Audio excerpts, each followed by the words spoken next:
I never thought I'd be wrestling at 51. I also didn't think I'd have a career year at 51 either. So once again, you got to follow the story and see where it takes you. And so far, it's been a great year, and I feel awesome. So there's no reason to even think about stopping. When you have an embolism, what does that feel like? Couldn't breathe.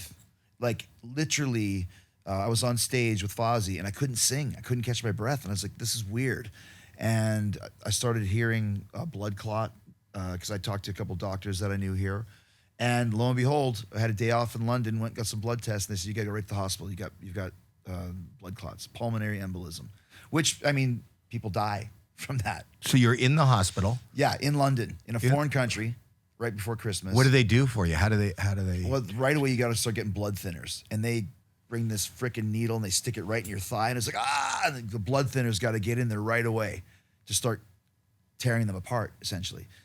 So that was the first thing. And then the oxygen level was really bad because you can't breathe.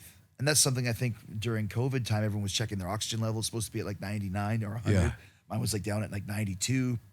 I couldn't walk from here to that couch without being like, it was. How long were you in that shape before you went and checked yourself? It was quick. It was quick that got to that point.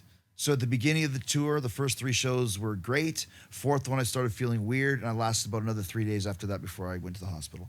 So it hit very quick. Onslaught was like, boom. And that's how people die from it, because you don't know. No one knows if you have blood clots. How are you supposed to know that? It's not like you have I had no symptoms or anything. It's just normal guy, normal day, and then suddenly I can't breathe. So it was really kind of like when you hear that people die of these, you can understand how, because you don't know. When did this happen? December of last year, December of 21. Wow. Yeah. Wow. But your family must have freaked. They freaked because once again, you're stuck overseas too. Nobody's there. And when you're in the hospital at any time, it's kind of scary because you never know, like, oh, well, what if, right? Right. When you're in the hospital, and this is, once again, during COVID times, so the level starts going down, and then they put the oxygen in your nose, and I'm like, the next step is the intubation. The freaking ventilator, and then I'm just start freaking out, and I was like, I'm not getting in a wheelchair to go to any of these tests. I'm not putting on this gown. You got to put on this gown. No, I don't. You got to get in this wheelchair. No, I'm walking. I'm walking where I need to go. Why? Because I was scared. Like everything that would if I get into a wheelchair and put the hospital thing on, that's one step closer to in my head never getting out.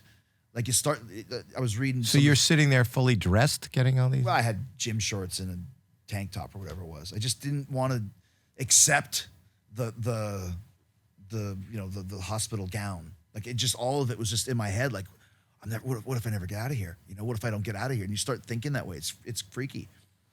How long were you in? I was only 2 days, but it felt like 2 months. Because you didn't know. The thing is, if someone said you're going to the hospital for 2 days, you're going to go out at 6 p.m. on Thursday, you'd be like, all right, you're going to the hospital and we don't know when you're going to get out. That's a scary proposition. So you couldn't breathe, and did you go have a doctor check you outside that said go to the hospital right now? We had a rock doc. There's guys that come to your hotel that deal with bands. Right.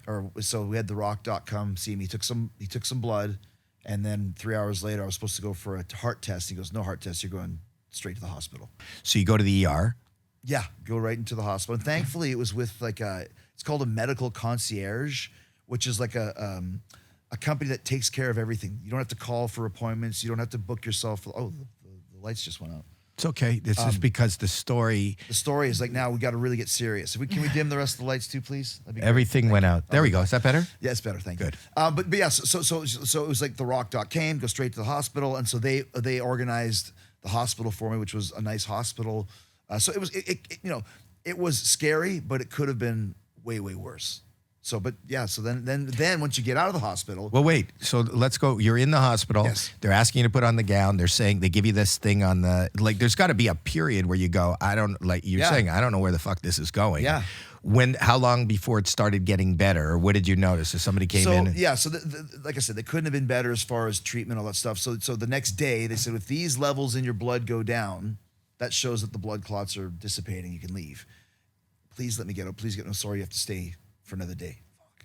So then the next day they came in, and then because it works fast, the blood thinners work fast. So then my oxygen level is high enough where they feel comfortable for me to leave. The clots are starting to dissipate, so I'm allowed to get out. But you can't fly. Oh shit! When you have blood clots, right? So I was stuck there for another week, and I was like, listen, if I have to be here for a month, I mean, it's just the way it is. I can't get on a plane. You could die on the plane. So a week is all it was, which ended up being not so bad. But then even after that week, getting on a plane, was your thought like maybe they missed that? Like, Yeah, if scary. But then, it was especially flying from London back to America. Tampa, yeah, 7 hours. There's no, And you're over the ocean. So right. halfway over the ocean, if something fucks up, there's no, they can't land. good luck, buddy. Yeah, that's it.